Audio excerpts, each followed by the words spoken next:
Ainda nesse assunto, a gente recebe aqui no Jornal da Manhã o deputado federal do MDB do Rio Grande do Sul, Alceu Moreira, que gentilmente nos atende nesta manhã de domingo. Deputado, bom dia, muito obrigado por atender a Jovem Pan. Bom dia, Roberto Nonato, bom dia, Beatriz Manfredini, bom dia aos nossos queridos telespectadores do Jornal da Manhã. É sempre uma alegria poder conversar com vocês, o Acácio Miranda, que também está conosco, estou à sua disposição. Ô, deputado, a gente está vendo aí uma série de setores se movimentando, né, em virtude dessa possibilidade de tarifa de 50% sobre os nossos produtos que deve entrar em vigor no mês de fevereiro. Agora o Rodrigo Viga trouxe aí a informação da redução da produção de carne destinada ao mercado norte-americano. O senhor sempre foi um parlamentar muito ligado às questões do agronegócio. Como é que o senhor está vendo essa taxação e a possibilidade de que a gente possa negociar com os Estados Unidos para tentar reduzir isso e chegar num patamar um pouco mais consensual, deputado? Então, Roberto, a primeira questão a levar em consideração é o seguinte: não podemos ser fatalistas. Encontrar culpados por isso que está acontecendo agora é perfeitamente possível, mas não resolve o nosso problema. Nós precisamos, com certeza, ir buscar alternativas diplomáticas para vencer a quantidade de problemas que nós criamos absolutamente desnecessário. O Brasil estava fora desse radar, não teria participação e foi, na verdade, com a atuação leviana de alguém que projeta sua imagem muito maior do que ele mesmo que é o presidente Lula. Ele com certeza tem na sua retina a imagem de 30 anos atrás, não tem um projeto estratégico diplomático para discutir com o mundo, e no caso dos Estados Unidos, ele agiu de forma provocativa, levando a chegar a essas conclusões, essas consequências que chegamos agora. Há como vencer isso diplomaticamente, porque se fosse para culpar apenas outro, vamos culpar o ex-presidente da República, bom, então a China teve problema, também tinha que ser culpado mesmo, o México, o Canadá, agora a Índia, né? Nós, na verdade, temos que perceber o seguinte: quando nós tivemos a eleição do presidente Donald Trump, nós já percebemos que no seu discurso durante a campanha, ele trazia este tema, que é a questão da vulnerabilidade americana, que apareceu ainda na pandemia, quando a globalização figurava entre nós como vento e chuva, como fato natural, e ele não era. Os Estados Unidos, então, encontrou-se vulneráveis porque ele botou suas plantas produtivas fora do país e precisava repatriá-la para que ele não tivesse relação de dependência com outros países. Trazer de volta isto traz um custo gigantesco, custo de mão de obra, custo de possibilidade de estar trabalhando com essas questões todas. Tudo isto é é muito complexo. Ele resolveu, então, e já estava isso logo depois que ele assumiu a presidência da República, oferecendo tarifaços como uma forma de atrair os países que ele queria recompor as relações comerciais a partir das tarifas. E os países todos, inclusive a China, vieram para a negociação buscar alternativas. Nenhum deles, no entanto, conseguiu voltar ao estágio anterior. Todos tiveram penalidades. Quando volta na negociação, reduz enormemente o impacto, mas paga mais caro para ter isto.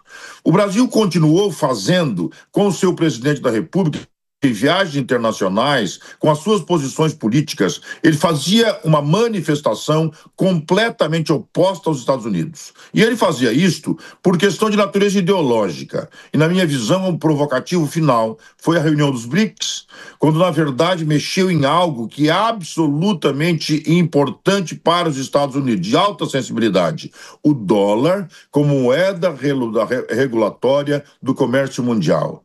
Dizer que pode tentar substituir a moeda americana e trazer outra moeda regulatória dos BRICS é, na verdade, brincar com a economia americana, que hoje nós temos uma relação de dependência de 11% de toda a exportação que nós temos lá, muito importante para o nosso mercado. O que faltou para nós é maturidade. para perceber o seguinte: nós podemos e devemos até ter posições, pensamentos distintos ao presidente americano. Tem muita gente fazendo crítica da sua atitude como presidente do país. Mas nós não podemos abandonar nunca a responsabilidade diplomática e ser pragmático no tratamento disso. Foi assim no governo anterior, quando começaram a falar mal da China pelo seu sistema político. E nós, da Frente Parlamentar, chamamos a atenção: não cabe ao Brasil, que tem uma relação de dependência, um intercâmbio comercial gigantesco com a China, ficar fazendo provocação de natureza ideológica. Não venceremos a China, não teremos condição de modificar o que a China pensa sobre política e, portanto, só perderemos mercado. Agora, o senhor presidente da República sai pelo mundo inteiro fazendo posição quase sempre contrária ao governo americano, se reunindo com ditaduras, mostrando a amabilidade com isto, indo lá fora buscar, no Peru, uma interferência, uma corrupta, e traz para o país no avião da FAB, vai na Argentina e abraça a Cristina Kirchner, enfim, faz uma série de movimentos que mostra claramente que ele pretendia ser um estadista no contraponto contra os americanos, mas seu tamanho visto no espelho é, no mínimo, 30 vezes maior do que ele mesmo vê. Hoje é um presidente ultrapassado, cada aeroporto que chega tem alguém lhe criticando pela sua conduta moral no próprio país, não poderia fazer isso. O que nós temos que fazer do agro agora não é ouvir o que eu ouvi agora do secretário. Não, nós vamos tentar buscar o mercado interno. Meu amigo, o nosso custo de produção é em dólar. Se nós tivermos o preço de venda muito mais baixo do que isso, quebraremos a nossa cadeia produtiva. Não há como nós vendermos. Qualquer coisa que entra na porteira da propriedade é em dólar.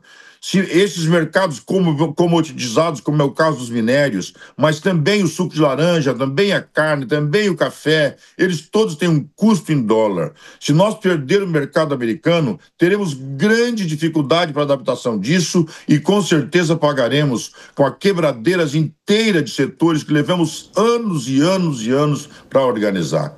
É um ato de irresponsabilidade completa. O agro brasileiro vai agir com absoluto pragmatismo. Nós estaremos no solo americano discutindo com os americanos todas as possibilidades de acordo. Precisamos, no entanto, que o presidente brasileiro pare de fazer bravatas, que pare de andar pelo mundo tentando passar a ideia do estadista no contraponto, porque ele não tem esse tamanho que ele pensa que tem e só nos atrapalha. Agora, é hora de todos pensarmos na unidade do país, mas não dá para fazer como o chavismo. Olha, nós vamos tratar o Império Americano para unir a população brasileira de acordo com o pensamento do PT no governo. Não, nós nunca pensaremos assim. Nós somos oposição, esse é um país que passa a discutir política interna pelas laterais. Nós queremos fazer uma discussão pragmática, objetiva, buscando alternativas para recompor nossa relação comercial com os Estados Unidos de tal maneira que o prejuízo seja o menor possível. Deputado, bom dia para o senhor. Por favor, qual é agora a expectativa essa semana, para a gente fechar a nossa entrevista, da atuação da Câmara dos Deputados, né? O que está previsto nesse sentido, pensando nesse possível tarifaço? Nós, na verdade, já estamos conversando com a Embaixada Americana, estamos usando interlocutores que têm condição de fazer isso. Aliás, não estamos fazendo sozinhos. A Índia também estava na reunião dos BRICS, já está fazendo uma discussão. Nós estamos discutindo com o Canadá e o México, que são países que, junto conosco, formam uma população maior que a população americana e que, portanto, juntos teremos muito mais força para fazer contraposição. Estamos pedindo para a nossa diplomacia utilizar de toda a intensidade possível, a maturidade para excluir desse processo a contaminação política. Não dá para esquecer, por exemplo, que há pouco tempo os Estados Unidos pediu que transformasse o narcotraficante brasileiro num terrorista. E o governo brasileiro negou de fazer isto. O que diz os Estados Unidos? Grande parte do que está acontecendo hoje na operação do narcotráfico instalado no mundo tem o cérebro e a possibilidade de execução dinâmica no Brasil.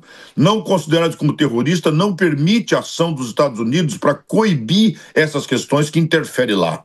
Nós vamos ter que trabalhar essas questões de maneira lateral para amenizar os impactos de natureza ideológica, como é o caso, por exemplo, da Suprema Corte Brasileira, que age de maneira absolutamente irresponsável e desproporcional, relativizando a questão democrática e, não raro, atingindo aquilo que é princípio americano. Neste momento, não dá para nós baixar a cabeça e achar que a nossa soberania pode ser subjugada. Nós não faremos isso. Mas é preciso ter racionalidade, inteligência estratégica para encontrar alternativa e salvar a economia do Brasil e principalmente a economia que nós transformamos competitiva. É preciso lembrar, meu querido Roberto, que há 50 anos atrás éramos importadores de carne de Chernobyl e hoje somos os maiores exportadores de proteína.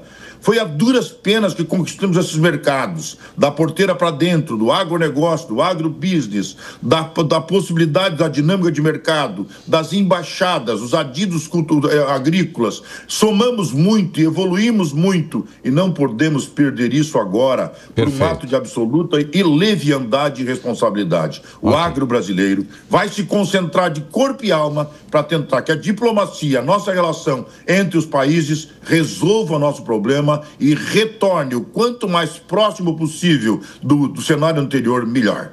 Forte abraço. Deputado Alceu Moreira, muito obrigado, viu, pela entrevista aqui ao Jornal da Manhã. Bom domingo aí para o senhor, até uma próxima. Obrigado. Bom domingo para vocês também.